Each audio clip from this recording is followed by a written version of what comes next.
Okay, good morning everybody, ladies and gentlemen. Hal. I was asked to give a presentation about how we assess moisture and mold problems in Finland, which will show up there soon. So this is a very practical way of thinking, and this is the way we try to do things in Finland. And first, if we go to our legislation, which was updated this March about the issues concerning healthy housing. And there we define what is the health hazard. It is a disease or its symptoms caused by a factor or a condition in a living environment. It can be also exposure to factor or condition to an extent that it may cause health effects. So kind of our act is protective. And moisture and mold damage are considered such conditions to be removed if in a building. And in addition to the act, we have a decree on housing health, which was published last Friday, so it's very new. And that replaces the ministry's housing health instructions. It's based on the earlier housing health instructions and the prevailing practices, investing the adverse health effects of buildings. It gives a health-related guideline and reference values that are a little bit more specific than earlier, and it sets the action limits. And what is really new is that we have some qualification requirements applicable to the third-party experts who assist the health protection authorities. Some people like Mia, these kind of requirements are now given. Mia really is qualified. And then there will be application directive of decree on the housing health. That is not done yet, but it will be hopefully soon published. And this is much more detailed than the decree, and it will replace the earlier guidebook for healthy housing. And that will also contain information on additional methods, those that have not been listed in the decree. And for example, there will be some interpretation values and how to implement qPCR in the mold detection. And Martin will be talking about that not afternoon, but in the next session. And then there will be also some information about the limitations of certain methods. So we discuss why not to use certain methods for mold detection. For example, microbial volatile organic compounds, microbial toxins, and general toxicity. And as we all know, it's not all about mold. The indoor air problems can be caused by several factors. So we need to consider the entity. And this is a very rough outline about the process, how you should do the work when you are looking for reasons behind the problems, indoor problems. So at the beginning, you need to interview the occupants, compile all the existing knowledge, and then you typically go and make a first initial survey, observe the potential sources of pollutants, and of course make an initial check of the ventilation. And based on these two first phases, you make the research plan how to do the more detailed investigations. And there, typically when you are thinking about mold and moisture problems, you do a holistic building assessment, most likely. But sometimes it can be easier, then you might not need the holistic situation when the situation is very evident, when there is a limited moisture or mold damage. Then especially when the microbial growth is evident, you don't have to do any sampling. You can just go for the remediation and taking care of the problem. But then when it's not clear, you are suspecting that it's microbial growth, then you need to confirm it with the microbial measurements, either from building materials and sometimes from surface samples. But unfortunately, in most of the cases, the situation is not very evident and it's not clear. So it can be very large damage. You don't know how large it is. It can be hidden. You can smell some mold or smell of a cellar. Or there might be some prolonged indoor problems that nobody really knows what caused them. Several things have been done, but still it is unclear the situation. And then when, at least in that phase, you should do a holistic building investigation, as Mia was saying this morning also. And several things need to be considered. And these are not all the things, but these are some of the most important. So one of the things is to look for the design of the structures and locate the potential risk structures from the blueprints and etc. But of course, the most important part is the condition of the structures. And there are good checklists to be used to locate to really record the most important things.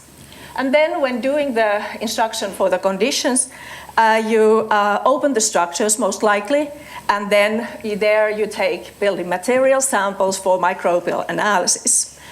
Ventilation needs to be thoroughly checked, and you do several different kind of measurements, which moisture content measurements is one of the important.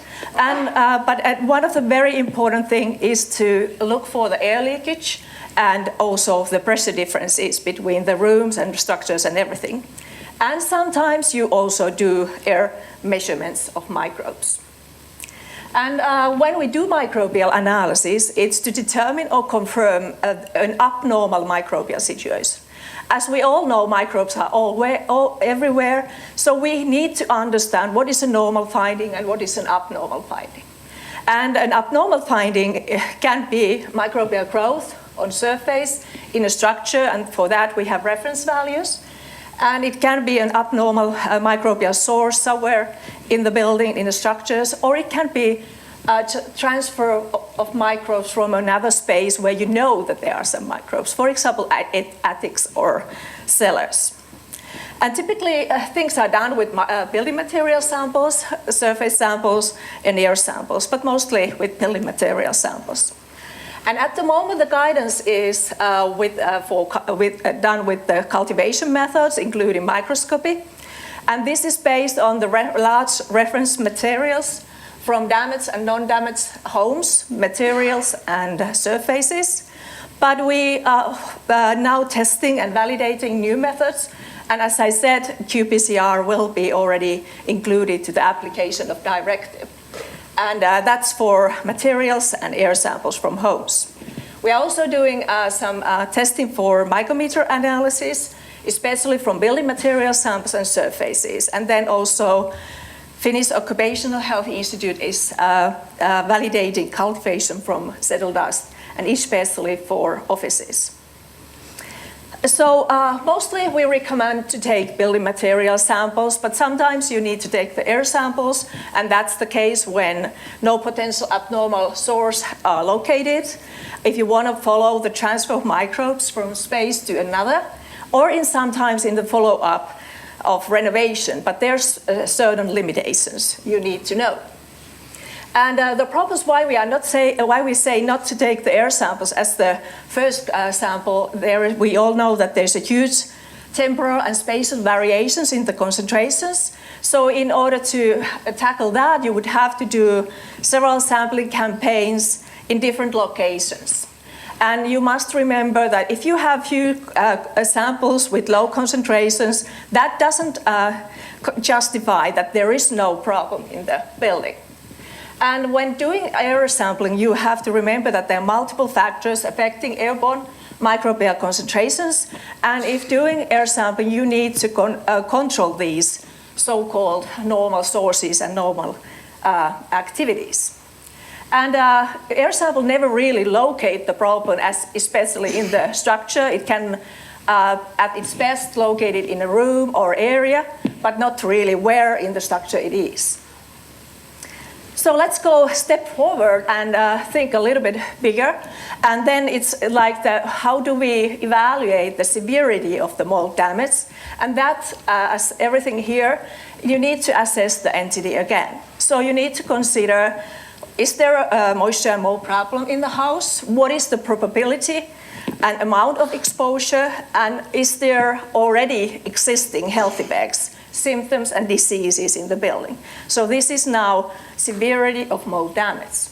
And that relies a lot on the evaluation of the probability and amount of exposure.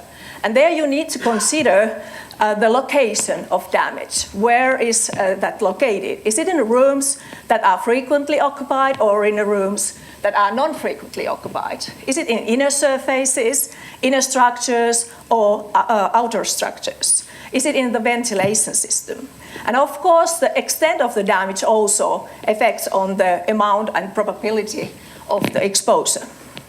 And what is very important, as me also pointed this morning, is the air connection or the leakage routes. Is there a route where the microbial exposure can happen from the inner structures? And the air pressure makes a difference. If it's under pressured repeatedly or significantly, definitely the things come inside the occupied room. And then you also can do microbial samples, but then you have to remember that even though you don't see anything in the air, that doesn't mean that there isn't a problem. So air sample can only verify the exposure, but negative samples do not weaken the conclusions if the moisture damage already exists, and you can see that there's a root there in the house, and then there is some under pressure. So as a summary, we can say that the assessment of mold damage is mostly based on a holistic building investigation. And microbial samples are used when needed to confirm microbial growth on surface or in a structure to observe potential microbial growth in indoor air. And we are recommending mostly to use building material samples. And when you go a step further and define actions and their urgency, then you consider, it's in our law, that can the exposure be avoided? So you need to consider that what are the ways to avoid the exposure, and if it somehow can be avoided, then you need to consider how the intervention does it cause new problems. And important things in the defining the actions and their urgency are the probability, amount, and also the duration of the exposure. And even though WHO and our law also say that, not even though, but they say that moisture and mold damage should be removed, even though symptom exists. So that's the rule of principle. It should be moved. But it's not always the case that you can do it immediately. And then if so, the high prevalence of symptoms and diseases, that underlines the seriousness of the damage and how quickly you need to do the actions. Thank you for your attention.